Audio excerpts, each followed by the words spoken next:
So yun guys, puro kalawang na yung motor ni tatay ko guys. You know. Yan.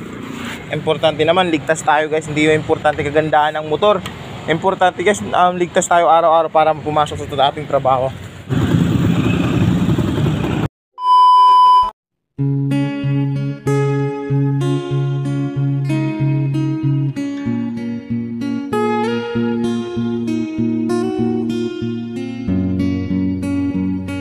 So yun guys, puro kalawang na yung motor ni tatay ko guys. You know.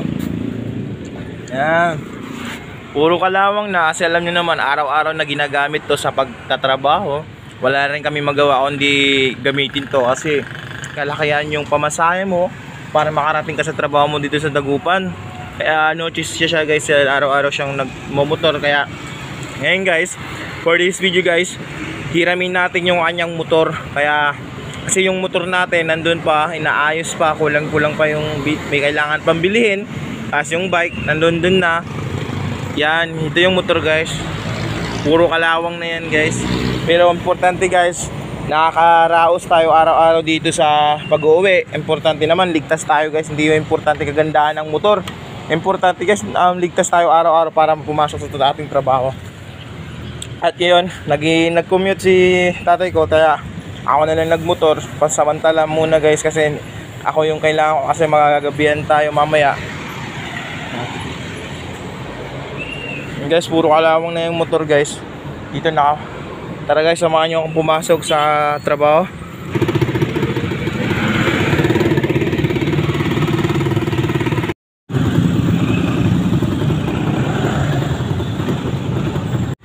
Hey, what's up? So ngayon guys, dito naka-park na tayo sa parkingan natin.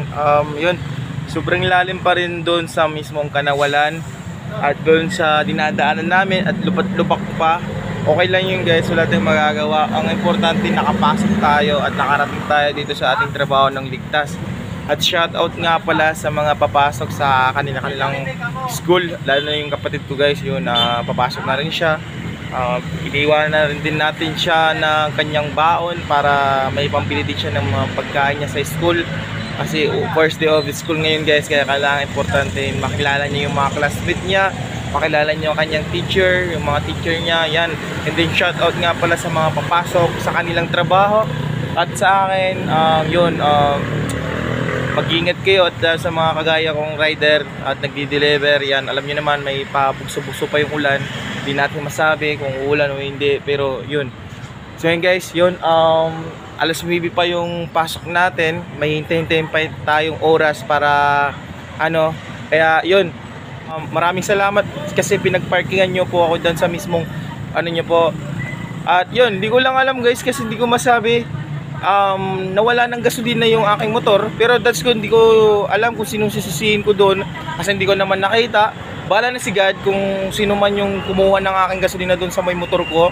Kasi yung pinaayos ko guys, kinikik ko siya and then na-restrict na rin yung kanyang yung kick, kailangan ng bilihan at pati yung CD high kailangan na rin bilihan. Pero hintayin lang natin din yung pera natin na sahod kasi wala pa tayong sahod sa trabaho.